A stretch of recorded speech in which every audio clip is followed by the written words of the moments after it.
Going live, baby. What is up out there, horror fam? Stephen, a.k.a. Bojangles, coming at you with my lovely co-host, Anna the Dragon. And tonight, for the 31st episode, we have a special guest. We have Elisabeth Steen-Nokleberg, who is an independent filmmaker. Yay. And we're going to be talking to her tonight. Hi, Elisabeth. Thank you so much for joining us tonight. Thank you for having me. We are so This should be excited. an awesome one. So to let everyone know how this is going to work out. It's like, John, it's like, what's up? We're having a technical problem already. Oh, technical issues. Twice. Technical issues. Yes. I thought we turned Echo off. All right. No, we didn't turn it off. Okay, right. I've got... Oh, I know why. 1 second, everybody. We have technical difficulties. All right, Yeah, here, so- I'll come over here. Here we go. There you go. What's the problem? All right. So he's fixing an echo we're having an issue with. But what we're going to do is... What a start. Hey, what's up out there? J.K. Red Foreman, Jonas, the Diabolical Doctor, Patty Heckman, John Heckman, Necro Sarge. Everybody's in this mug tonight. Horror fam is Horror strong. fam rolling strong, baby. So, how tonight's stream is going to work, we're going to have a special guest on here. She's going to answer some questions for us. The ads are playing. Here we go, this will do it. So, Ads I can't help you with. she will Okay, answer so what not am I only supposed some filmmaking questions, but she's going to answer some fun horror-related questions, too. Yeah. Elizabeth has got our ads popping up in her face. You can skip them, Elizabeth. Skip the ads. Let's try this again. There we go. Okay, so she's back and ready to rock and roll, baby. Yay. Yeah. Sorry about that. It was just like static and echoes and stuff, so didn't hear anything. But now we're good. Better? Sweet. Better?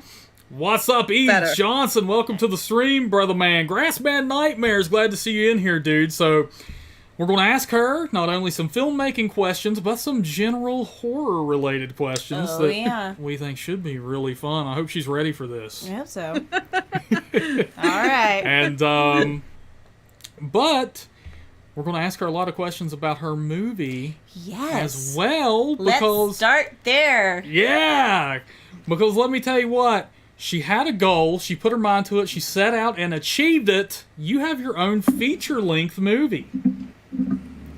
Yes. Badass. So I'll tell you what, let's go ahead and pull up the trailer. Okay, that's a good way to start. Yes, for the horror fam, and we'll let them check it out and see what it's all about. How about that? I love it. Let's do it. Let's do it, baby.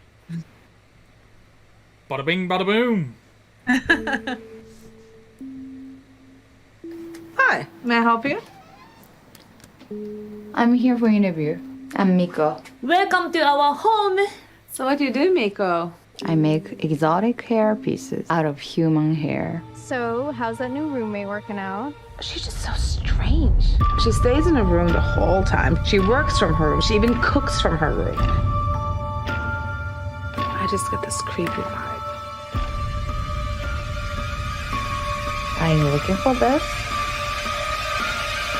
We don't know anything about her except from her name.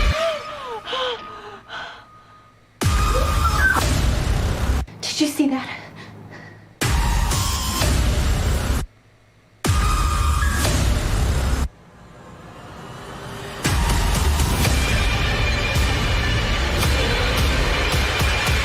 I'm a private person. Damn. Yeah. Let me tell you what, man, I ain't messing with that chick. Oh, no way. Dude. Count me out. I'd be It was afraid like she was going to crazy clashes with crazy, you know what I mean? Well, let me ask you, because we actually sat down and watched this movie. It's available on Amazon, Apple, iTunes, YouTube, all of the above. Yep. We sat down and watched it. Let me ask you this. Right as soon as it starts, it says that it's based on a true story. So I gotta know, what the hell is up with that, man? Tell us. Yes, sir. It's very based on a true story. In fact, everything is almost word by word correct, aside the murders. That's fictional. She didn't kill anybody. That you know of. Yes. But everything else was pretty much as close to reality as can get. Like the dog, for instance. There was a dog in the building. It was a Chihuahua, not a lab dog. But and then she called the cops on the other neighbor because she thought he had a dog that he didn't have. So all those things were true, like the house meeting, the roommate interaction, everything. It was pretty much the way it was. Yeah. Yikes. Oh my goodness. So this chick really freaked you guys out, huh? Yeah, well, the other one was kind of like in the movie. She was kind of, like, I call it the Hello Kitty, cute little Asian girl. And she's like, like, everything will be fine. No, it's okay. But she was never home, I was the one who was at home and had to interact with her. And then she started putting all these rules into the house. She's like, you're so loud. Don't talk on the phone. And she was measuring my room versus her room to see that I paid more, less rent than her. And then one day I got, I think it was 30 text messages because I had turned the heat on and she felt like she didn't want to pay for that extra heat that I turned on for those few hours. It was pretty annoying, and it's like one of those things, like we all, not all of us, but a lot of us have roommates at some point, right? Mm-hmm. And I didn't Google her. Yeah, exactly. I didn't Google her. And also I didn't have a contract. So that's why I became stuck with a squatter. Yeah. Oh that we couldn't get rid of.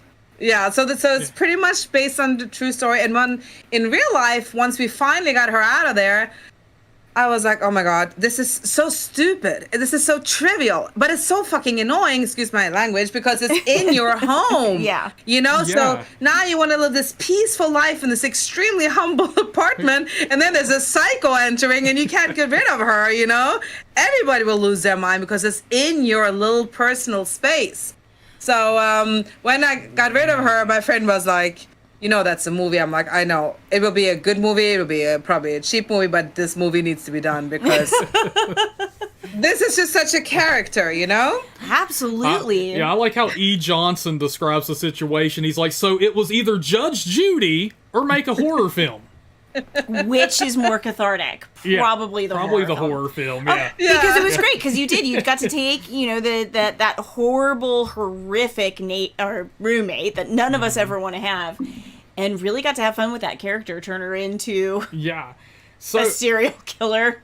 Yeah, and the thing is, and just like in the movie has a lot of comedic undertone because in real life too, even though the situation sucked, it was still kind of funny in a way, Yeah. I mean, hate to say it, but in a very petty way, I was entertained, and I think she was too, Oh, I bet. It's that kind of thing where you almost, you're getting these insane text messages from somebody, and you almost can't believe it's happening, like what this isn't real. Well, yeah. And then you want to just bite back because now she's petty and you shouldn't put yourself on the same level, but you do it, and now it just goes, Oh, yeah. So I gotta know, though, like there was one part in the movie, it's like you're trying to sleep and you have like these curtains up that separate your room from the rest of the apartment. Yeah. And you would like see her shadow approaching and watching you while you sleep through that sheer curtain or whatever. Did the real roommate in real life, did she like spy on you while you were sleeping? Good question again, and this is just like made in a movie version, but it's again a true story. So this apartment was, I guess it's a way, it was a Japanese kind of divider, but it had also a curtain in front. And first I was staying in her room, but then I was like, what? If I'm going to live like this, I might as well take the cheapest room, right? So I just said, I'm going to go back there. So I stay there. And even though I couldn't see through it, that was more for the visual effect of the movie, the see-through. And, of course, I didn't sleep like that. But always felt like she was kind of watching or listening. There was God. always something, like it was really strange. And same thing with the cooking from her room. She actually set up her own little kitchen there. And I'm from Norway, so I went to Norway for Christmas. I come back on New Year's Eve, for New Year's Day it was, and I was just like, let me rest New Year's Day. And she hadn't cooked there before, and I see smoke coming out from underneath, and I was walking over like this, just like in the movie, I was like, what the hell is going on? And then when she was out, I had to open and peek, and then I saw it. I was like, this is crazy. And then I asked her about it, and she actually told me, it's ox. I'm making ox heart. Would you like some? I'm like, no, thank you. Ox heart. So she really was like cooking, not only cooking, but cooking interesting. So this is why this movie was so fun to make, because I didn't have to stretch my imagination a lot out of reality of what it was, Yeah. At least you didn't go in there and find like dog bones or something in her crock pot. Oh yeah, right. Yeah, that didn't happen. Oh my God, dude. So that's like the ultimate roommate horror story. At what point, like, was it while she was still living there? Was it afterwards where you were like, oh my God, this has to be a movie? Like, I've got to use this. Yeah, when you're in something, it just turns stressful, and in real life, it got very similar to, again, what unfolded in the movie. I was out running, and she started blaming the whole situation with the neighbor's dog on me. And I actually ran in, and I was the scene where I'm yelling at her. That actually happened in real life, and it felt really, really good. Oh my gosh. And then next thing, she started threatening to deport me, which she can't do. I'm a citizen, but whatever, right? But she threatened to deport me. She wanted to call, what was it? She wanted to file something for domestic violence. I'm like, domestic violence? So the guy I was dating back then, he took me to the police, and they were like, you know what, you should leave the apartment because she can hurt herself and say it was you. It happens all the time. Oh, so I was like, oh shoot, I gotta go. So I ended up staying at his place, and then I had a couple of things that I wanted to get, from the apartment, and then she started terrorizing my roommate, so after that it gets more fictional, because that's when people start to die. Yeah. But and that's when the murder happens. That's when the murder happens, what? And it felt so good to put that in, because I feel like if she could, she probably would, Yeah. Yeah, I've heard of that. Like the woman who will run into the bathroom and beat herself up and call the police. It's actually a thing. The police said it is a thing. So you got to be careful if she's shifting the blame a lot already, Oh my God. And they also told me, bad news, she's a squatter. If you don't have any contract, with her, she's there. She has more rights than you have. That's true. Yeah, I've heard that. It's like almost impossible to get someone to leave your home. If they've been there, if they've stayed there. Yikes. Yes. Yeah. Yes, this is what Steven is dealing with. Yeah. He can't get me to leave his home. Yeah. She's like a cat. I fed her one day, and now she just comes and hangs out, Aww. Stuck with me. So funny. And also what I liked about the movie, because it has a big Japanese cast, and J-horror is popular, and I thought it was something creepy about a sweet, cute little Japanese villain, because she's so, you would think that this giant Norwegian hair would be the one pulling out a knife, but it was, the cute little innocent one, Yeah. And so the villain is Miko, and she's played by Mia Ando, and she is amazing. She was so scary. Like, she was great. She's creepy. Man, that look. She has that look. Yeah. Yes. She's an incredible actress, and she's so different in real life. Like, you wouldn't even, she totally transformed. And we rehearsed a lot. We really, really worked a lot on the character for her to find that part of herself, and also to incorporate my vision of how I saw the person.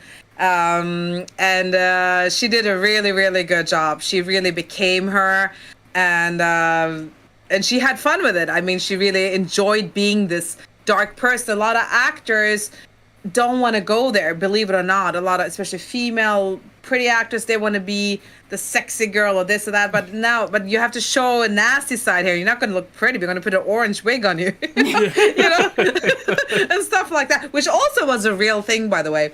I was at home, chilling on the couch, texting with my friend, and she walks in with that hair, and I was like, wow. What is happening? Yeah. Could this chick get any more weird, man? It's like, No, apparently oh my not. goodness. Apparently not. Well, let's see here. So JP, first off, man, I want to say thank you. He tipped $20. Thanks, JP. Heck yeah. Ultimate Halloween Bash 2022 coming at Here you, it baby. comes. Yeah. So the Diabolical Doctor here actually has a really good question. He says, Elisabeth, after doing something based on real events in this film, do you feel like going for more outlandish plots in the future? That's actually a very good question, because so the next script, which is ready to go, I'm still just working a little bit on the finance part, of course, but aside that, I'm ready to shoot it. It is it has some elements of truth in terms like the villain has a lot of characters of various stalkers that I had in my life that I just put into one. But the story is very fictional, and it's overboard. It goes a little more absurd, you know, a little crazier. Yes. So, and the following script that I'm currently writing, which is let me just say possession in a club, in a very sexy club. That's all I'm gonna say. And then it's like all fictional, you know, and it's gonna get even crazier. So yeah, so this one I always say, Heart of the Home is my baby. It's the first one, and also as a filmmaker, you want to start a little, you know, I don't know, but I started a little more careful. But we're definitely going to the dark side from now on. That's all right. I mean, they do tell you to write what you know. Yeah. It's a really great way to start. Yes, absolutely. So I understand that. So if we didn't make it clear, horror fam, Elisabeth not only wrote Heart of the Home, but she produced it, stars in it. Yep. And so, Elisabeth, do you plan on doing the same with your following films? Obviously, you're writing them. Do you also plan on continuing to act in them? Do you? Yeah, so I started out as an actress. That's what I am. I have 2 master programs in acting, and I started out a conventional career in that. But I never felt like I could get to the next level that I wanted to. And I never felt that I got offered parts where I could really, you know, perform to my ability. Okay. And I've always been a writer as a hobby. When I was a kid, actually, I wrote books to my friends in elementary school and just gave it to them. And they were like, and I forgot this, but several were like, you remember you gave me books? I'm like, oh, okay, that's right. God knows what I wrote in them. So I've always been very like, I like to write. I always did that, but I didn't know how to do screenplays necessarily. I think I'm more of a novelist, more of a chatter. So Heart of the Home, I co-wrote with Sammy Sonesso, who is an amazing, funny writer, and we meshed our imaginations together. I mean, the story was pretty much structured on what I said. And the next one called It's Fate, we're going more, I would say it's 50-50 her ideas and my ideas. Okay. And then the following, I'm starting to write by myself now, because now I have learned how to write it. So that's often what happens also. As for production, it was exhausting. And there's pros and cons with that. The pros are that when it's your project, you want everything to be the way you want it, you know? And the less people on board, the more control you have. Yeah. But at the same time, I was wiped out. And I would really like for my next project to have a little bit less responsibility, but most likely it's not going to be. And that's also because of budget. If you have $100,000 to play with or more, you can hire people, you know, but delegate. But when you don't have that, so for Heart of the Home, I literally in the morning went to Starbucks, got my own catering, and I was running my lines at the same time and talking to the director. And so did everything. But at the same time, then it comes out to be your little baby and you enjoy it, you know? So it's good and bad in it. Jeez, yeah. So what Intense. was like your first steps once you knew that like you wanted to make this movie, it was going to be a horror movie and all that? What was like your first step that you took to like, okay, this is happening, I'm ready? Okay, so I like I said, I was starring in quite a few indie films, and I realized that everybody's making their own project these days. And I kind of also, because there's so many actors out in Hollywood, and just in general, like what makes me different than somebody else, So I saw what other filmmakers were doing, and I decided I want to do something. And then I thought, well, because of budget reasons, you have to be realistic. Finances is a huge part. If you have all the money in the world, you can do things easy. If you don't, you got to be simple. Of course, I want to make huge $1 million movies, and I have great ideas for that, but I don't have the cash. Nobody's going to believe in me because I haven't done much. So I got to start small. And that was actually one of the reasons that Gravitas distributed us, because they said that, wow, this movie is so great, and you only have 2 super simple locations. I mean, the quality is great considering there's literally no budget here, but you guys made it very entertaining considering there's nothing. So I just said, you know what, I'm just going to have to really, really try to get a good story, and even more important, amazing acting, and then have good lighting, and off we go, And if the story is good, and the acting is good, and the lighting and sound is good, it's gonna work somehow. Yeah. So, and then I had this thing just happening to me a few years earlier, and I was like, you know what? That's a good start, All I need is a couple of simple places, like one apartment, one house. And it's not a huge cast either. Speaking of cast, did you have any problems finding people to be in the film? So this is funny too. Like there are very few Japanese actors in LA. So actually, and most of them are really, really good. But there was only so many that I had to choose between.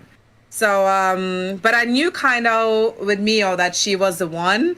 And also actors, we have a lot of prep work. So we have one prep work, and I worked with my coach, my acting teacher in New York, even though I wrote it. Just to make sure that even though I produced everything, my performance would still be okay. So, and you often go into an animal character. So I have my teacher asked me, so what kind of animal are you? And I have a tiger on my back. I'm like, duh, obviously. I'm a tiger here. And then she said, my teacher was like, so what kind of animal do you think she is? I'm like, I don't know, maybe a bird. And she was like, a woodpecker? I'm like, no, more like a falcon. And she had a falcon tattooed on her, and I didn't know that. What? So I was like, meant to be. Yeah. You saw her. This so crazy, And then I kind of trusted that she was the one for it. And I even turned down a actress who has been on a lot of TV shows, and she has a lot more experience. Miho was pretty much straight out of school. She still studied, had done one film, but she was so raw and real. And that's what I want. Somebody who can really embrace the character, become that. And she also had fun with the darkness, and this was important for me. Yeah. Oh yeah. Did you have any moments? This just came up for me like out of nowhere. Like, did you have any moments on set while you were making this movie, whatever, that was like an oh shit moment? Like something went wrong, somebody burnt the damn negative. I don't know. It's just there were a couple, and there were some that I'm not going to say which character, but this was like actually one of my favorite people who rehearsed so hard and was really, really good. Fell asleep in my bed and snored so loud while we were shooting in the next, in the living room. And I'm like, wait a minute. We've been working on this for 3 months now, and now we're here, and you're just falling asleep and snoring, so we got to shoot again. I thought I was that stressed me out because I was like, is there any respect here, And also when you're, and I say nobody, but like if I would have been Tarantino, everybody would have kissed my ass because this is a low budget project, some actors were trying to suggest different plots and to change things that they didn't like and change their lines. And I was like, no, I'm sorry. this is the way it is, and this is not me. This is whenever I go and act in somebody's film, I don't question why. I do the job that I'm assigned to do. Boom, that's it, you know? So there were a couple of people that tried that, but a lot of people, most actors were really, really professional and nice on the set. There was one thing that stressed me out a little bit, and that was a lot of talking amongst actors. Again, it was me and David who were producing everything, and he was shooting it and doing, lighting, and I was script supervising too. I just basically did everything else, and I had to work on my own acting. And there was a couple of scenes where I had some really emotional depth, like when I was in the storage room, where I really cried very deeply, and this scene where I was getting really angry. I mean, those feelings have to be authentic. If it's not authentic for you, the audience is not going to buy it. It's going to look fake, and stupid. I don't want to have that kind of movie. So I had to just disconnect and go for a walk by myself and just say, okay, I can't deal with anyone's bullshit anymore. I just got to work on my own acting. So there were a couple of stressful moments like that, yes. What? And there was also one moment where I was like, what am I doing? Why am I doing this? Whose idea was that? What was the freaking point of this, Yeah. Well, it's just... Oh, we know that feeling. Yeah, hell yeah, we do. Sometimes, man, you hit that damn breaking point, and it's like, oh... Why did we agree to this? Yeah. Whose idea exactly. was this? Yes, and just pure exhaustion. And in addition, and this is actually was very ironic, I was also started dating somebody like a month before that. The relationship didn't work out that long, and it was a very needy situation, so that drained me more on top of it, because now I'm like on set 12 hours, and it was actually funny too, but then my boyfriend back then, he asked me, so what time are you coming? And I said, I'm coming around 2. And he thought I said into. So anyway, so he got wasted. He thought I died on the freeway. It was all dramatic. And I'm like, no, I'm shooting. Then 2 a.m, I had to go there, and like, it was... So there were a couple of crazy things like that happened that affected, Yeah. Yeah. just me like having to deal with everything else too. It was, yeah. And also, we shot the movie, believe it or not, in 6 days. Oh my God, that had to be grueling. Oh. It was, but we did it on weekends. So at least I had the weekdays to just... Okay. Yes, and then work on the next scenes and everything. But it was exhausting, but I credit David. David is the director. He's amazing. And he's a East Coaster, and he's like, zuck. He works on Lucifer doing lighting. Okay. Cool. For a job. I love that show. At least. Yeah. He's just very talented. He didn't waste a minute. And he was like, I got 5 days, and that's it. Then I begged him to add one more day. I'm like, dude, we need one more day. We're not going to get through everything, we're not going to get in depth or in exterior. So he added one more day, but then he said that's absolutely it. And I wish we could have added a few more days, but at the same time, I also respect the fact that we had such little time. Yeah. So and he had a very laid back attitude. He's like, so acting wise, whatever happens. And I'm theater trained, and my dad is a classical pianist, so I'm not in the whatever happens in acting. Yeah. I'm not on the same page. So that meant that in the 3 months before that I rehearsed with every single actor over and over, except from one actor who was long distance. Yeah. Oh, man. Wow, So, good for you. Well, it paid off. I mean, Stephen and I were actually talking about this earlier before the show started, that's really, I think, to both of us, or at least to me, I don't want to speak for you, is what really stood out to me about your film. So we, as I'm sure you can probably imagine, we watch a lot of horror films in general, but we do pick up like a lot of independent, low budget, and that's always what's lacking in those movies is good acting. Like it always stands out as this like hot mess, a lot of unbelievable, portrayals and stuff. And that's what really stands out about your film, I think, the most is the acting performances are all awesome. Like there's not a single like what I would call like low budge performance in the film. You know, Thank you. they're great. I'm glad to hear that. Yeah, no, I when I pick actors also, I mean, I had my my visions about some of the characters, but I went for something a little bit different with some of them because I thought they were good. Like Rachel, the neighbor girl, Emilia's girlfriend. She was also right out of school, and I think I had 80 or something people submitting for her part, 80 people. And with a lot of resumes and everything, but there was something so sweet and sensitive about her, and I wanted somebody with that natural anxiety, like in The Shining, you know, like somebody when she gets all like anxious stuff. I wanted like that character to have some of that, and she managed to do that in the audition. Okay. So that's why I was like, okay.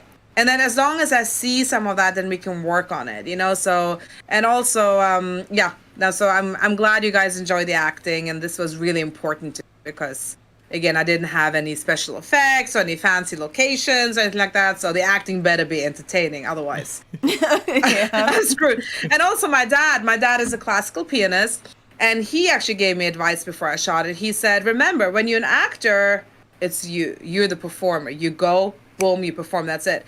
But now this is your movie, so it's an ensemble. So everybody better work. It's like if you're performing with an orchestra, you can be the best pianist, but if the violinists are screwing up or the one on the flutes are like, you know, like, then it's not the same, you know? Yeah. Absolutely. That's great advice. Yeah, so let me ask you this, like, you know, like you were limited in locations, you were, you know, limited on budget and all that. What would you say was like the hardest part about making your own movie? The hardest part actually was in the post-production part, which nobody talks about like a lot. Post-production is a pain in the freaking ass, especially if you're not a technical person, which I'm not. And it's also very expensive. I heard rumors that sometimes the post-production becomes double the price of shooting the film, and it turned out to be like that. Because you know, sound is important. If you don't have good sound, you cannot get your movie out there. You know, you have to have good sound. Yeah. So, and there were a lot of problems with our sound because it was so cheap and done so quickly. And editing, I hired one editor, and then some things got screwed up there, and then I needed another editor. So now the editing budget is twice as much.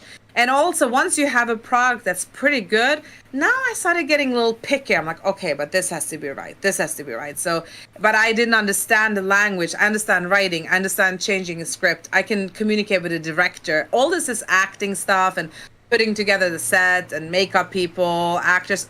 I understand that world. But the post-production, the technical part, I am clueless.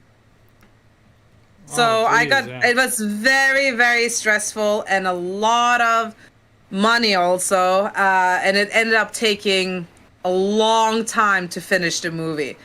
And the editing and then music, actually, I got a pretty good guy, but so that was easy. But it was just a lot. And then I had to deliver this movie and deliver all the stuff. I hired somebody to do it, of course, but I'm just not a technical person, you know. So I wish again I could have hired an assistant, but I didn't have one. So it was very complicated and difficult in the post-production. Wow. Well, let me ask you this. You said you shot it in 6 days. How long did the post-production take on that? Well, there was actually, and I'm going to tell this just so we break up and have some funny stories in here. This is fun, but like some private stories. So you get some golden nuggets today. I haven't told anybody else. So I was in this pretty crazy relationship, right? And my ex, he wanted to star in the movie, then he wanted to direct the movie, and then he wanted to edit the movie. And I was like, okay, well, I'll let you edit it. But he didn't know much about editing, and it just turned a little crazy. And he got very jealous over my boyfriend scene, and he actually, so I was actually sleeping while he was editing, and I woke up that he was standing with an axe in his hand screaming, "He has a boner!" And I'm like, boner? No! Is there a guy with a boner? I was about to run out. He's like, no, the actor in the movie has a boner. And then I grabbed my movie and I got out of there, and then I went back, and then I left again. But long story short, and of course I looked at the footage myself. He did not have a boner. It was his belt buckle. But anyways, and we were just talking anyhow. And so anyways, even if he did, it was his problem, not yours. Like, you have no control over his boner. Like, No. Well, this became a big issue. We broke up actually not that long after that. well, Needless to say. I mean, Elizabeth, let's have a talk, girl. yes. So You didn't break up immediately when a guy held an axe over you in the night? Like, come on. By the way, this is all going into another movie later on. Oh. She's Norwegian. They do that all the time over there. Is that true? Do you have axe-wielding boyfriends all the Well, time? yeah. It's Norway, man. This happened when she was in the U.S., though. I know. This but- was- This was in Santa Clarita. This was not in anywhere else. But anyhow, so because of that, and then there was a breakup and all that stuff. So the movie got put on ice for like about 7 months because Wow. of this. Oh. Because it was a pretty it got a little dramatic. And then once That I had to be started it, heartbreaking. Oh my god. Yeah. so this was the movie was one of the main reasons we broke up, obviously. So but after that, so once the breakup was over, I started. But then already 7-8 months or maybe Wow. 9 months. Like, it was a long time that went by. How then did you not end up holding an axe over his head? Yeah. That's you messed with my movie, man. Yeah, I shot this shit in 6 days, Dick. That's- Have any idea how hard I worked? You have no idea. I was like, whatever you do, don't touch my baby. Yeah. This was very, very, very serious business, Oh my god. But like I said, this is all coming into a drama story later on down the line. So sometimes, what I realized, especially when I was acting, whatever scenes I had in class or that I auditioned for happened to be parallel to my private life. And now that I'm making movie, I have all these movies happening in my real life. So I have a lot of material coming up, a lot of material. And it's either drama or it's either horror or it's drama that is like horror because it's fucking crazy, Well, that's what JK says in the chat. He says, I smell a trilogy.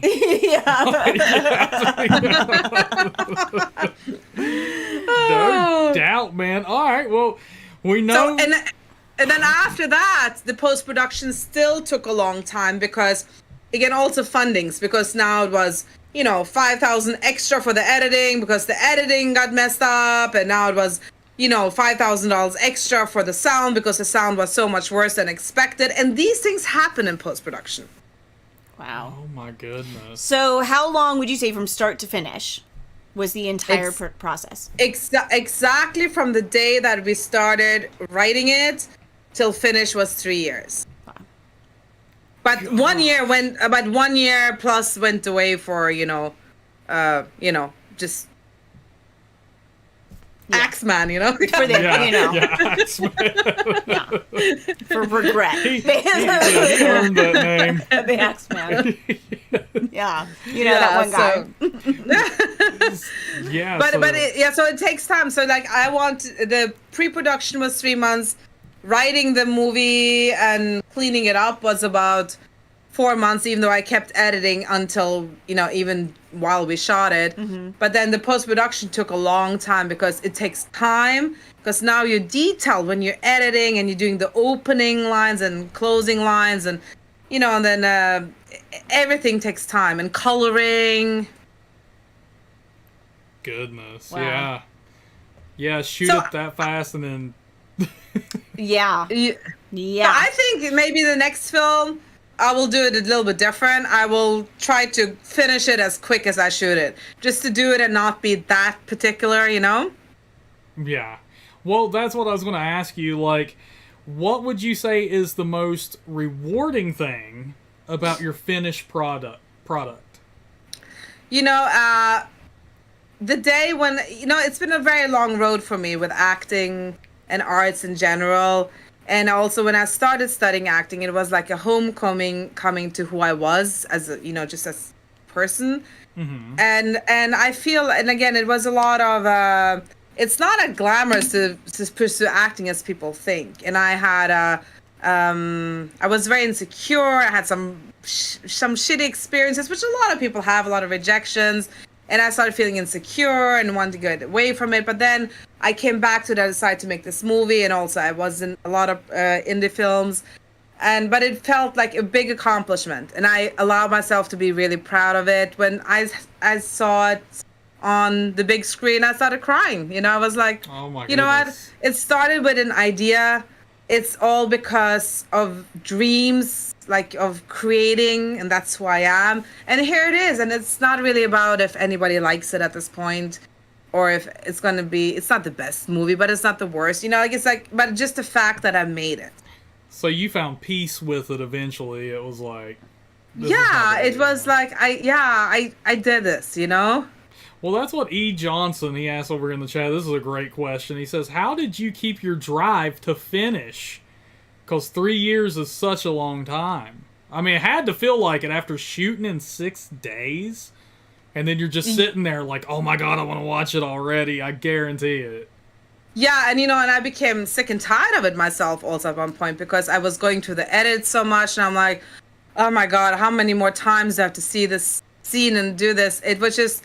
Yeah, and it was also a very lonely road, because when we started, Dave and I were close, but then he handed me the movie and said, here's your movie, here you go. But then I have to do my post-production. Of course, he helped me with advice and looking at the, and giving feedback on the editing and sound and stuff. But I was pretty much on my own. And it felt very tough. And it was a little sad, but at the same time, it's like, you just have to keep going, because I came so far with this already. There's no choice. And even if it was baby steps at the time, but then I felt I got a little bit closer and a little bit closer. Gosh, yeah. So, but after, seeing that finished product, you finally got to watch it on the big screen and everything, and, probably then you were just, it was all euphoric. It was like, yeah, hell yeah. You're so stoked. I liked it. I was like, you know what? Yeah, there's a couple of scenes I would have wanted to change, and a couple of things that I see, of course, a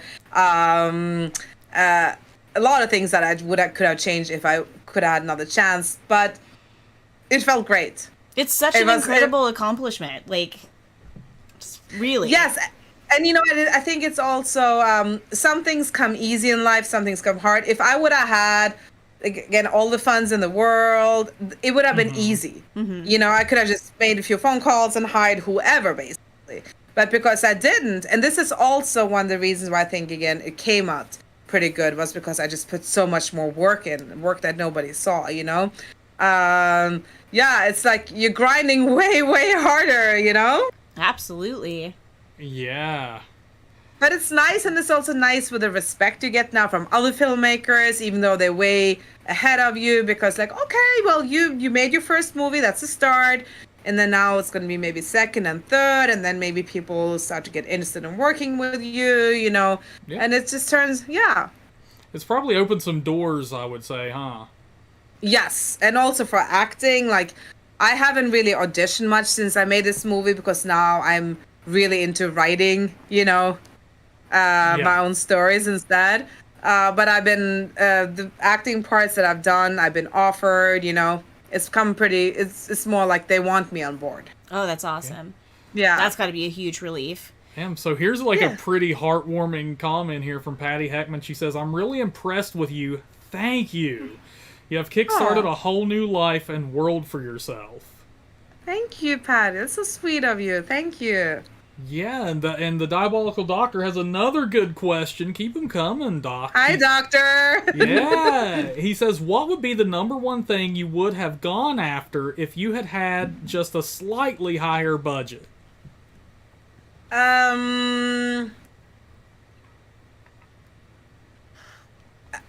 If for this movie or for other movies? For this one. For this one. Yeah, JP, to help you out, is already saying, more blood. Yes. Well, JP, absolutely, because blood is expensive also. You know, like I love that bathroom scene where it just splashed everywhere. But that cost, you know, again, it all adds up. And also the makeup artist, you know, we only had one special effect makeup artist. The more like it takes time, where so then that time takes time of the shooting day. So yeah, I would have definitely done a little more gore. I would have done more details. I would have had more days, you know, to shoot, you know, for sure. And I would have had a bigger, you know, crew for no doubt. Yeah, just giving yourself just a little more space. Yeah. Yes. Yeah. So with how grueling this first project was, what made you say like, I'm doing it again? Because it's my drug. That's why. You know, everybody has their thing, and it's like you're going through such a hard freaking time, and you do it, and then it's like, oh my God, I can't believe I survived it, but I'm going to do it again and see if it gets a little bit better and a little bit quicker this time. And this time we're going to go a little bit darker. So me and Sabi, we were like having a meeting, and I'm like, you know what? I realized we were kind of lame in Heart of the Home. Now we can go a little bit more psycho, you know? So Sweet. All right, scarier things to come. Very scarier things to come, yes. But but for the next film, it's Fate, is it called? Because of Heart of the Home, I already kind of predicted I would not have a lot of funds for that. So I wrote this movie for even fewer actors. Oh, wow, okay. Oh. And I will say it's a combination of Misery. Do you guys know that movie with Katie Bates? Love that movie. It's a combination of Misery and Rob Zombie's Devil's Reject. I would say it's a cross there. Ooh. Also. It is going to get more psycho. Oh, yeah, it is. Yes, for sure. And also way more gore. And that's another thing, though. For the budget, looking at the potential budget for the next film, it's going to require a lot more blood. I mean, you can always cheat it and make it more insinuating, but it's fun with the gore, you know?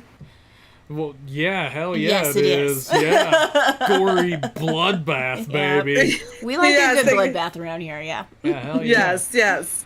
Well, JK asks if finishing your first film has yielded more investors and given you a bigger budget going forward. Yes, actually it has, because now at least I'm talking to investors. I am proud to say that I funded the first movie myself with savings that I have. Yeah, I'm a little crazy. I with savings, but also I spent those 2.5 years in post-production, especially after I broke up with Axe Guy. I was working 6 and sometimes 7 days a week to finish it. And a lot of overtime. I'm You're a little amazing. crazy. I'm a little, I was just on a mission that it's about this movie now. I gotta finish it.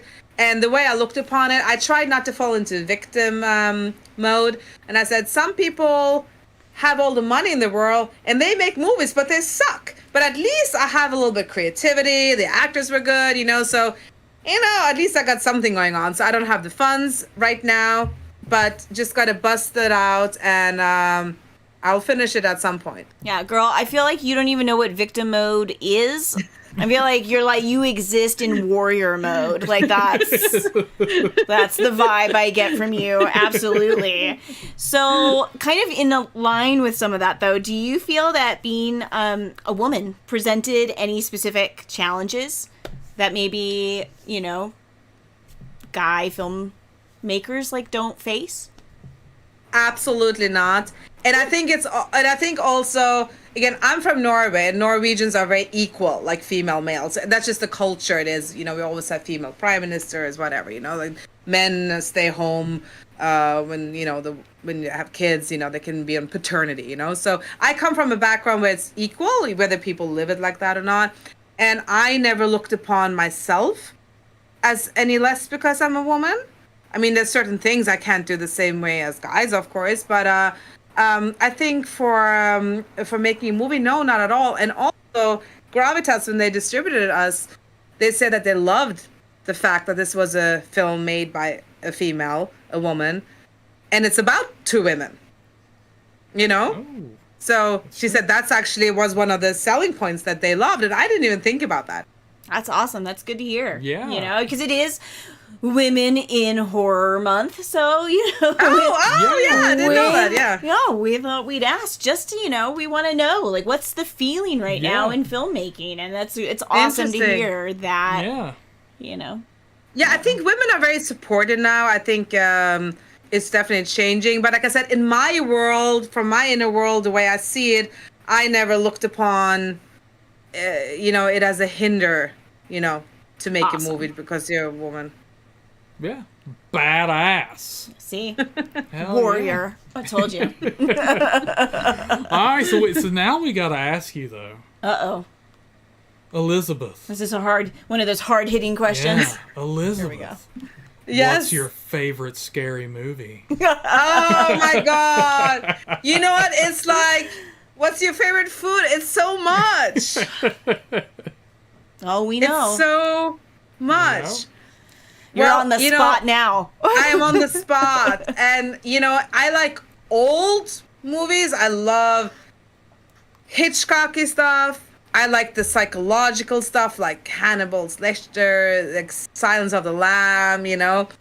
But also I like Texas Chain Massacre. Like I'm a huge Rob Zombie fan. I love Annabelle because I'm scared of dolls. I have them here.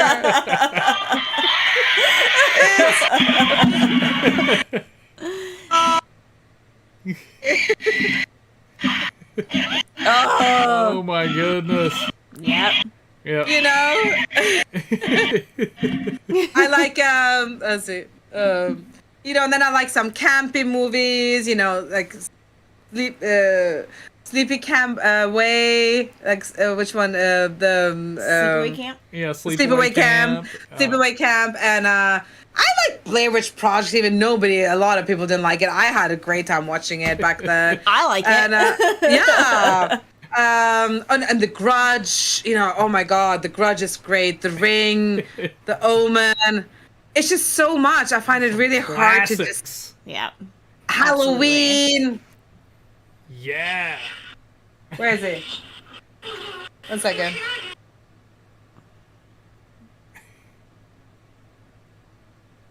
Oh my goodness, we got a surprise coming, don't we?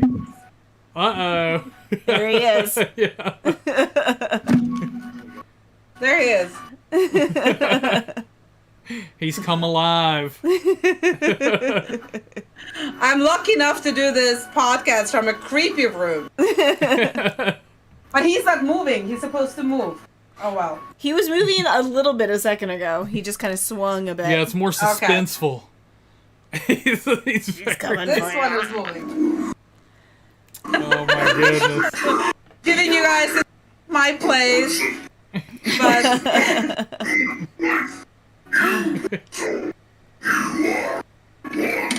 Oh, yeah. Oh my goodness. Yeah, that thing's so badass. Yeah. But now I've got to flip the question. What's your favorite, both of you guys' favorite scary movie, except from Heart of the Home? Right? The new fave. Go ahead. Yeah, I have to go with The Exorcist. Oh, yeah, The Exorcist, of course. How could I forget? Yeah. And Scary stuff. my favorite is Poltergeist.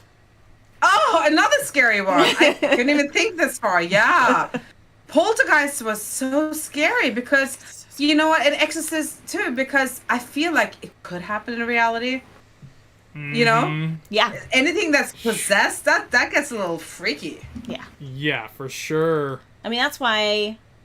pretty much sums up like why we think they're as scary as we do on both of those films. Like, there's that element of realism. Well, it's not only that, but they are so well made. Like, if there wasn't even anything scary in them, they would be great films. Oh yeah, they're both Standalone, beautifully you know what I'm made saying? films. Yeah, absolutely. So just every part of The Exorcist is perfect. Yeah. Yes. So I think I disappeared from the YouTube There we screen go. right now. there you are. Okay. Yeah, I'm How switching about it back and forth. He's playing. He's playing with Yeah. the camera angles. Yeah, so let me. But yes, you know, anything that has to do with possession or like I saw this one was like an Easter crime in Norway with whenever there's kids and dolls or like possessions, ew, I get super scared. And also one of my the movie that's probably scared me the most, and I still have a phobia because of that movie, was The Birds by Alfred Hitchcock. Oh my goodness. I am afraid of birds. I do not want anything flying around me. If I see a bunch of pigeons, I will cross the street. Oh my gosh. Alfred Hitchcock did his job. That's awesome. He did his job. He did his job. Yes. Oh my god. He's actually one of my inspirations because he said a lot of amazing stuff. He was incredible, obviously, for his time. But he said that the length of a movie should be equal to your bladder. So you will make sure that the people do not want to leave to go to the bathroom when they're watching your movie. They should be like this, you know? 3 donated $10. I don't know who 3 is. Thank but you, that's 3. 3. What? Oh my god. All right, what other hard-hitting questions do you have? Oh my goodness. Okay. What is your favorite movie that isn't a horror film? Oh, good question. Again, I'm gonna have to ramble. You guys are very specific. You guys have like one. Godfather. Excellent. The Joker. God, so you still like dark, even when you're not in horror. I love it. Yeah, I love it. yeah, but yes, I have a dark taste in music, art. You know, that's just who I am. Yeah. Yeah. I like it. Well, it's borderline horror. What's it called? It? That was a really scary. No, not It, but forgot the name of it. I have to think for a second. It was but comedy-wise, I like 40-Year-Old Virgin. I love Boogie Nights. I love Boogie Nights. Boogie Nights is great. That was a fun movie. I love it. Was it Mr. Lebowski, that movie? Have you seen that? Oh, The Big Lebowski. I Big love The Lebowski, Big Lebowski. Yeah. There's a lot of good movies. What else? Believe it or not, I've never seen The Big Lebowski. I know. We're gonna you have guys to should do that see it sometime. later. It's funny. It's funny. What else? And then I have actors that I like. I like anything Meryl Streep, anything Brad Pitt. I like anything Anthony Hopkins, Al Pacino. You know, like there's just so many movies. What do you guys like that is not horror? That's probably like a That hard is stretch that for is a you, really isn't it? good- well, okay, so when people ask my horror movie, I have just decided on The Exorcist for ease of, you know what I'm saying? Because I love so many, but I never really get asked regular movies. But I could tell you what his favorite non-horror film is. And No, he'll deny she's it, full of deny sh- it, yeah, deny she's- it, but yeah, it's don't absolutely believe her. 100% true. It's don't Titanic. believe anything she says. It's Titanic. I love It's Titanic. Titanic is so beautiful. You know, I have a very mushy side. I love sad love stories. Oh, it's a beautiful It's so movie. beautiful. But he'll Yeah, watch so it beautiful. over and over. Okay, well, I will tell And you. you never get tired of it. I totally agree. I will It's such a great story. Look, I will look, tell you. No, Briggs no, says I'm telling they the all truth. disagree. Briggs knows.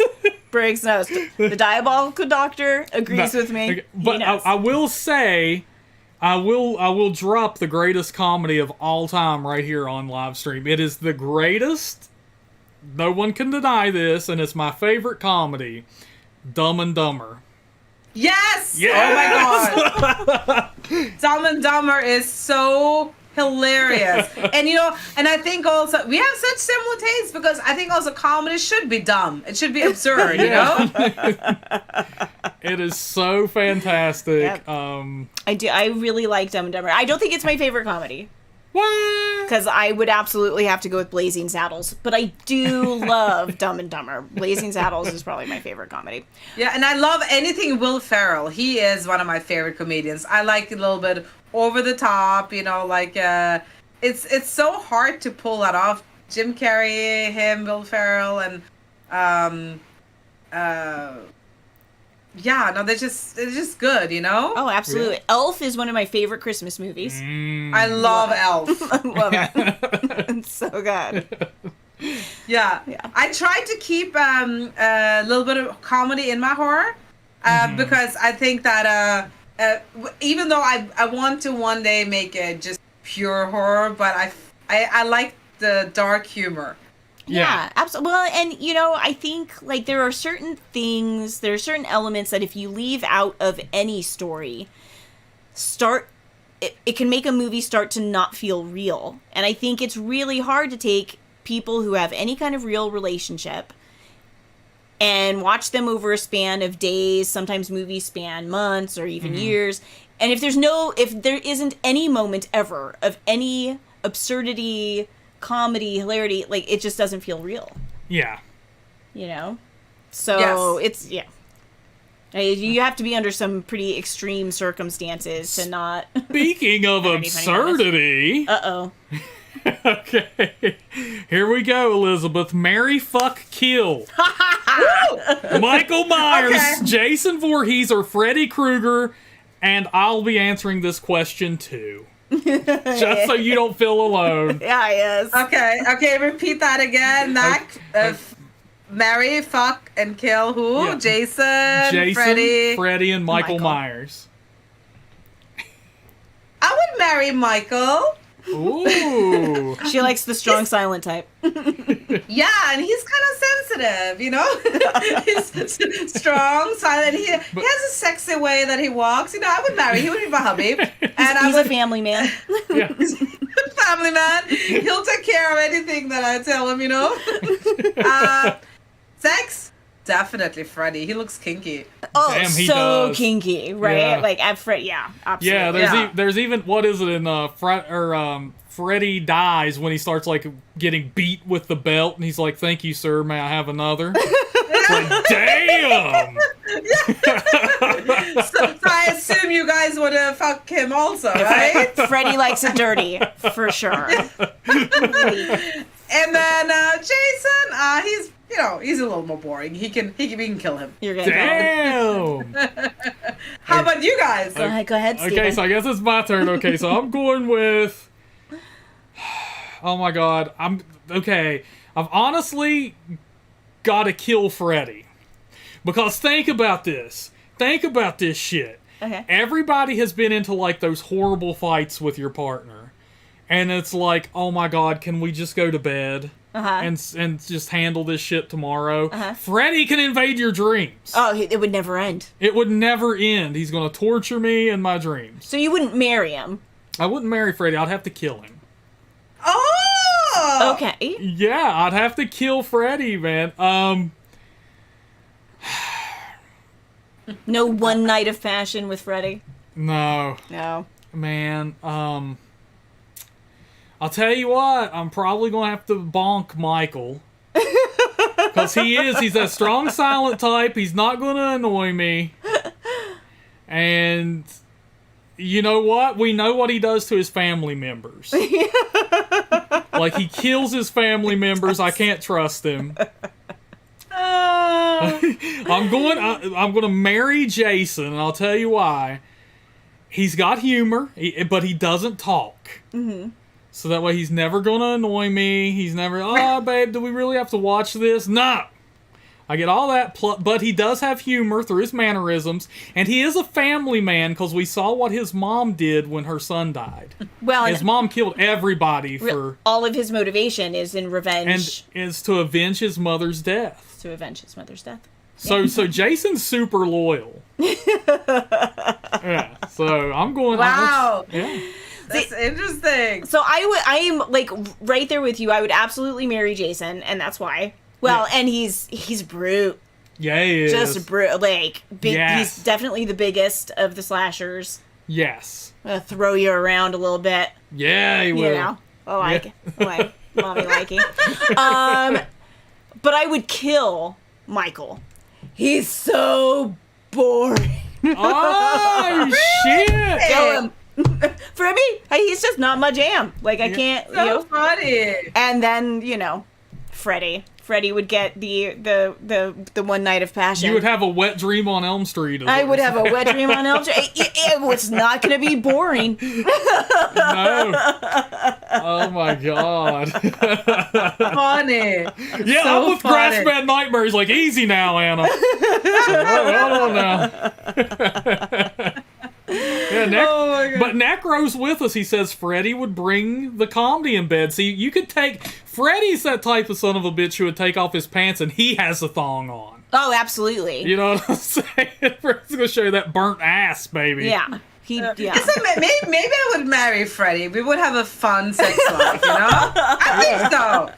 That's important. And she doesn't mind being threatened in her sleep. So That's true. Yeah. That's fun. Hell yeah. livens things up a bit. Oh my god. dude. Exactly. Yeah, you know what? So I think I changed my mind. So I would marry Freddie. Who would I fuck then? Ugh, I would fuck Michael, you know? I'll fuck you. And then, She wants to see what's under those coveralls, you know? Yeah. probably still have to kill Jason. Damn. Well, he is a maggot head, so Yeah. at least you won't have to wash the pillows.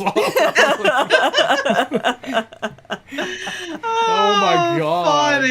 Funny. Oh, look, Jonas, Jason's got the big machete. Yay, does Jonas. Jonas knows. Yeah, but JK does say if you married Michael, you only have to lay low on Halloween. Right, apparently he's not doing anything the whole rest of the year. Yeah, other than that, he just sleeps. That's true. Oh my god. Okay, so have you... Well, since you're marrying slashers, have you ever watched a horror movie where you're like, oh, I could totally survive that? Actually, no. I always think I'm going to be dying. I get really into it, and I would say I don't think I can survive. That's a fun part of watching it, you know? Is there any you've watched where you're like, holy shit, I would die so fast, like I wouldn't even stand a chance? All of them. I'd be like, okay, I'm screwed. I'm dying. Clearly, I'm dying. I'm dying. Yes, except from if I was to play in it myself, then I want to fight, you know, until the end, you know? Well, here... She can survive her own horror films, but not anybody else's, right? Yes, exactly. Well, I'm like half afraid to ask this next question since like you've woken up with like a dude wielding an axe above you and you're like, what the fuck? Meh. Jeez. You want to go get some Axe Chick-fil-A, Man. dude? What's the problem? That's just a normal Tuesday night. Listen, I lived a very unconventional life, and because of that, I have unconventional stories, I guess, you know? Hey, Absolutely. Didn't seek it out, just happened. I feel you on that. Okay, so then my question is, in real life, what actually scares you? Except from boyfriends with axes and birds, we covered those two Birds, things. Yeah, dolls. yeah. We know dolls. Dolls. Dolls. and the crazy thing is, and I'm like in Norway, where my parents had a big house and they moved to an apartment now, and my mom passed away, but we have 300 dolls. And I want my to get God. them to shoot a movie. But if I shoot a movie, I won't be scared. But I don't want to open them up and look at them. You know? It's one of those things. So, yes, I'm afraid of dolls. And especially if they look like Annabelle. Yeah, I mean, like if it's like some weird-looking doll, you know, no. Scared. Oh. And also, I'm afraid of birds. I'm not kidding. Just like, I love them. They're beautiful. But if I see a bunch of ravens or crows or or like pigeons, I'm like, I'm gonna leave. I'm gonna leave. Just take your space, you know. Because that to me is the ultimate nightmare. That is just like a bunch of birds coming in you. I'm afraid of. My biggest fear is an airplane accident. That would be the ultimate fear for me. And I was in it again. It's like all the things that happened to you. I was in an emergency landing when I was 12. Oh So- my gosh. No. Yes. So my mom is from India, and we went to India, the whole family. And my mom always had it as a rule: we need to take separate planes, 2 and 3. But we all went on the same plane that time, and of course that's when something happened. And we were sitting spread out, and again, I was super young. I was a baby kid, you know, and then my parents were sitting in the back with my brother. My sister was sitting somewhere else, and we went down so quick. We landed outside of the airport, and again, this was in India, so everybody's starting to pray like crazy, and I'm just like, I was so afraid. So now, even when there's just like a tiny bit of turbulence on a plane, I'm the one who just kicks the neighbor and is like, hey, so you want to talk really fast right now? Will you hold my hand? No crap, man. Yeah, so I always get really, really nervous, like when flying, and just the thought of something going wrong, knock on glass here, is the biggest fear for me. Wow. Because I mean, when I die, I'm gonna die, but not falling like that. No, I don't want to. God, Patty, are you listening to this? Patty Heckman, who's out there in the audience? Like, okay, my family has never worried about this. Like, we'll put like 15 or 20 of our family members all onto one plane and go somewhere. We will. Yeah. We have. We've done it. JP knows. Like, we had like 15 of us, including small children, on one plane to Hawaii. Like, Oh my we're just, God. if it goes down, we all go down together. Right, and you know, chances something's gonna happen are so next to nothing, you know, Yeah. of course. But I have this fear about it. Now, has there been made a movie about that? I'm sure there has. A horror movie with a plane crash. Oh, yeah. Final Oh, Destination. man. Yeah. I The haven't whole seen that. series. Yeah. Yeah. Well, don't. If you're already afraid of planes, Yeah, don't do this- Final Destination. Ah, my boy Jonas wants to know what do you have in that drink? Oh, the drink that just came in. Yeah. Good observation. So this, I think, is ginger beer and amaretto. Ooh, yummy. Yum yum yum. Need I've- some ice. Yeah, just got it served. That's pretty good. I've had JP make me one of those before. That's pretty good. Oh my god. Yeah. Yes. That's pretty fun. No doubt. All right, folks, we've been at it for over an hour, so if any of you have questions or comments, you can throw them out there in the chats, and we will hit Elisabeth up. Yes. But- what do you need to Oh, know from so- Elisabeth? So I have a question for you. This is one that I've actually reached out to female actresses about before. When I was trying to cast for a short film I was going to shoot that would be part of an anthology.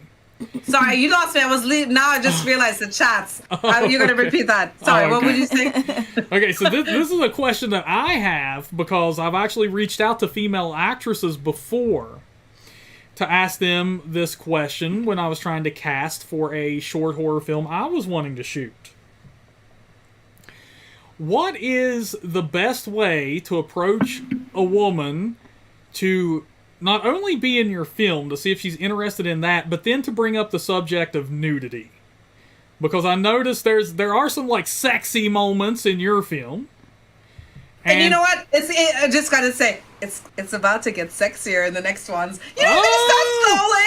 So we're starting out with light murders and, you know, a little bit light nudity, but it's gonna get sexier and also crazier. So Hell yeah. stay tuned. Fuck it. Excuse me again. You're fine. Hell yeah. So you're asking, like, what's the polite way? What's a respectful way? Yeah, because to... like I've done a couple of things. Like I've reached out to women. I'm like, hey, I'm casting for this film. Would you like to be in it? And then I remember, oh shit, there's nudity. And then I bring that. So then my approach after that was like, I'm just going to tell them right off the bat, there's nudity involved. Mm-hmm.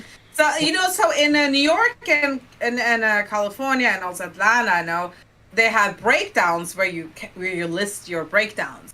And then you give a brief character description on what is required in that character.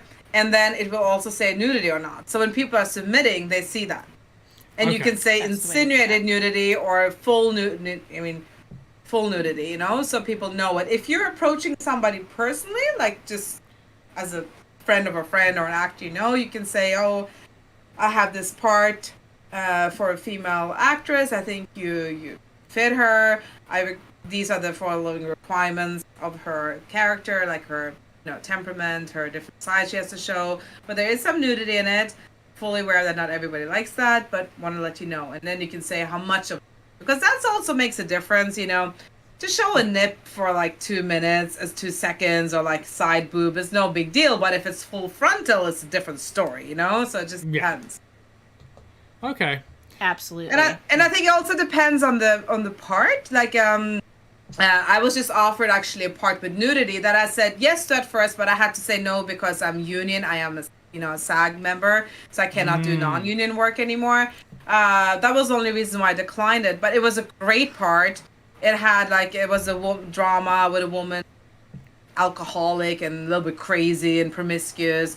So she has a sex scene with her husband's younger brother, and I'm sure, then you show a little bit of body part, because it's a good part. I get to show a lot of sides, doing it. Yeah. But if it's just a bunch of girls walking around naked by a pool, absolutely not, So it depends on the character too. So to answer your question, I think if it's a good part and it's, then I think most, you say it straight out, and some people are going to have something and some people are not going to mind.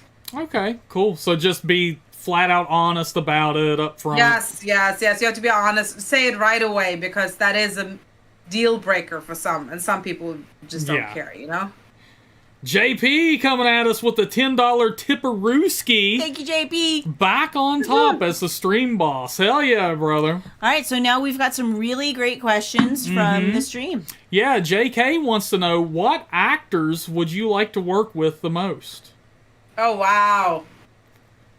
Oh, God, there's so many good actors out there.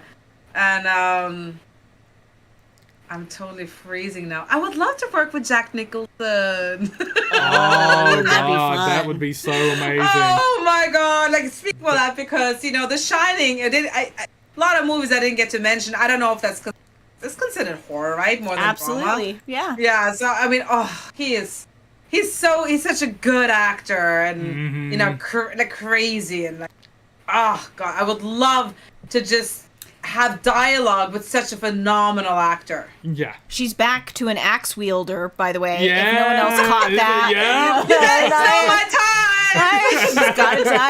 She's got it tight.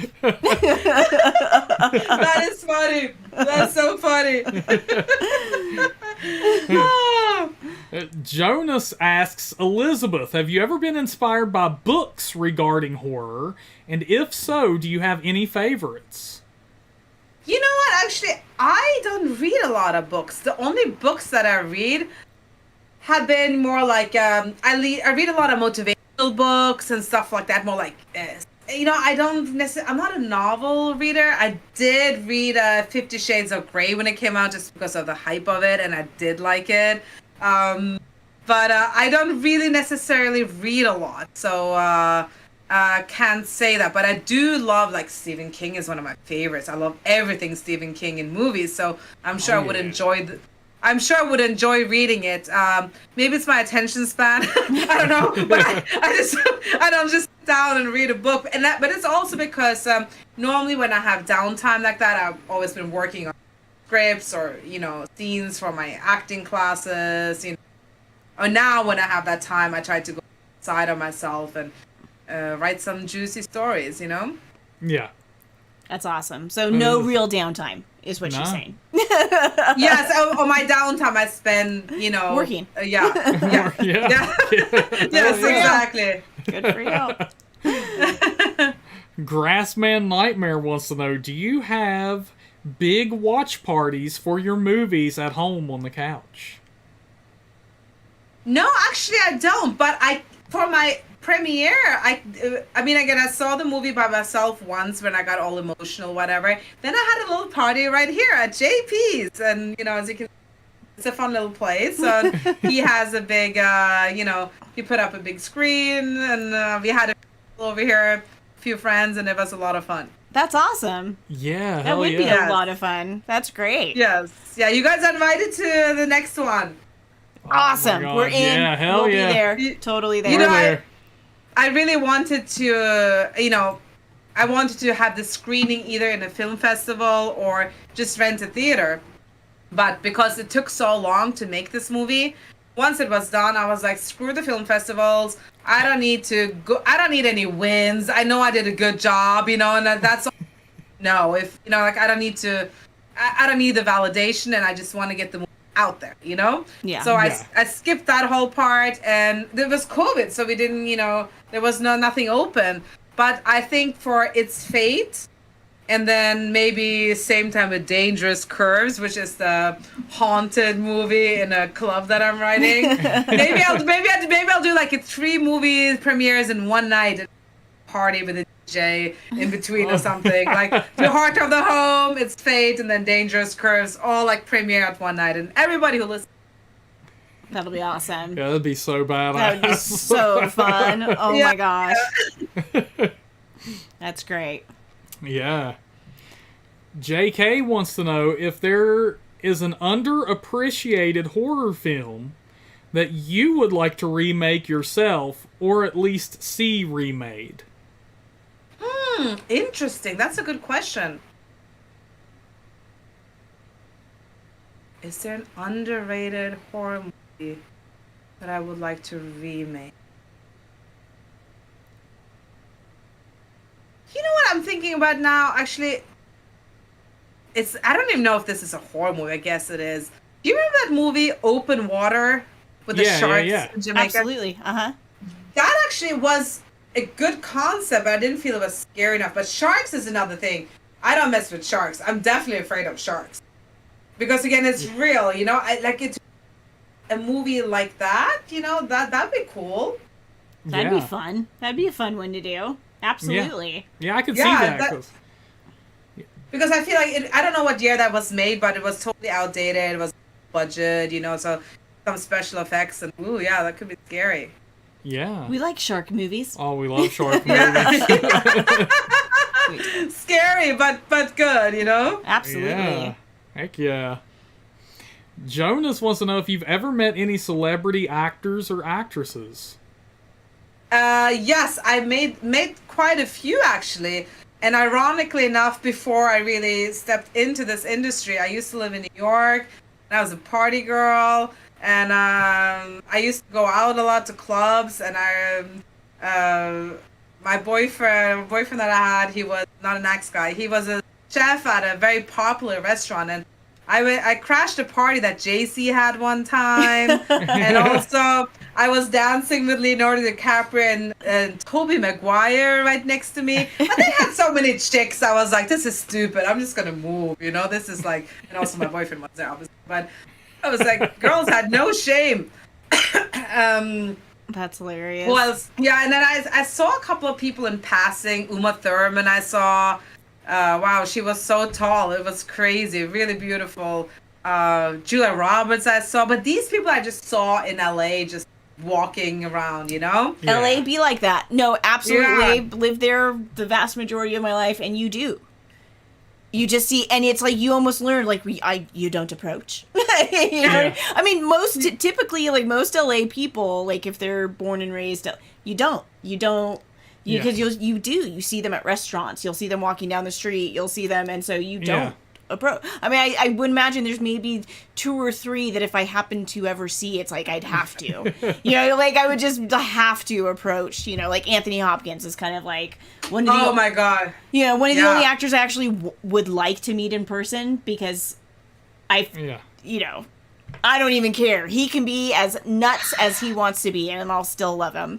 I love him. He's also the one I love to work with him. He's so incredible and such an incredible person.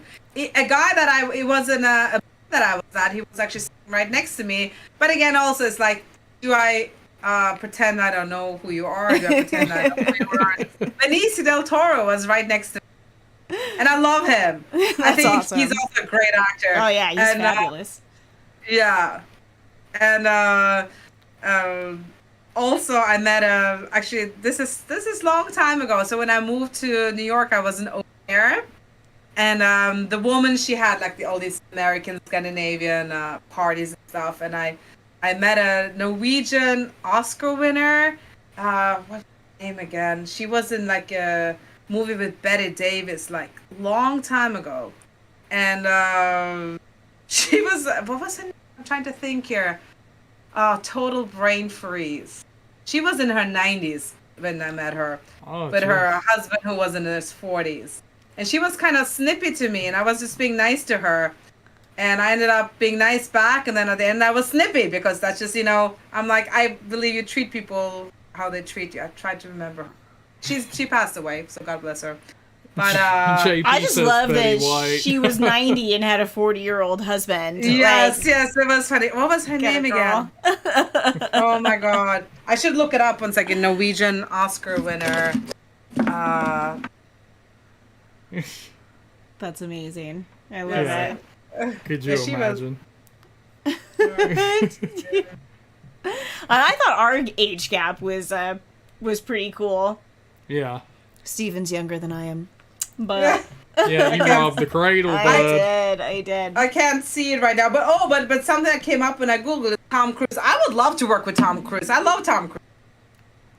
Right? Yeah, he'd be a badass. Who wouldn't want to work with Tom Cruise? Hell yeah.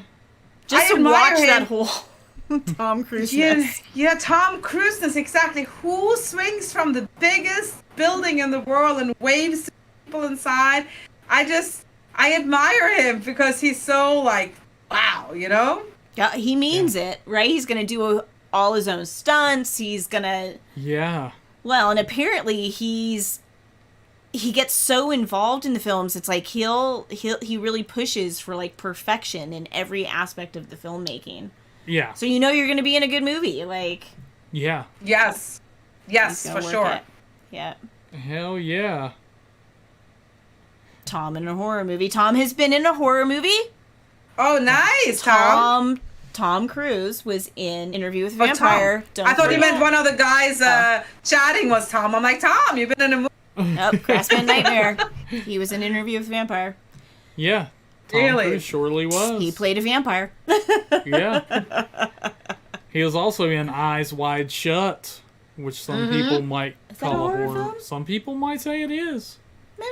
Grassman Nightmare says Interview with the Vampire is not a horror movie. What would you call it?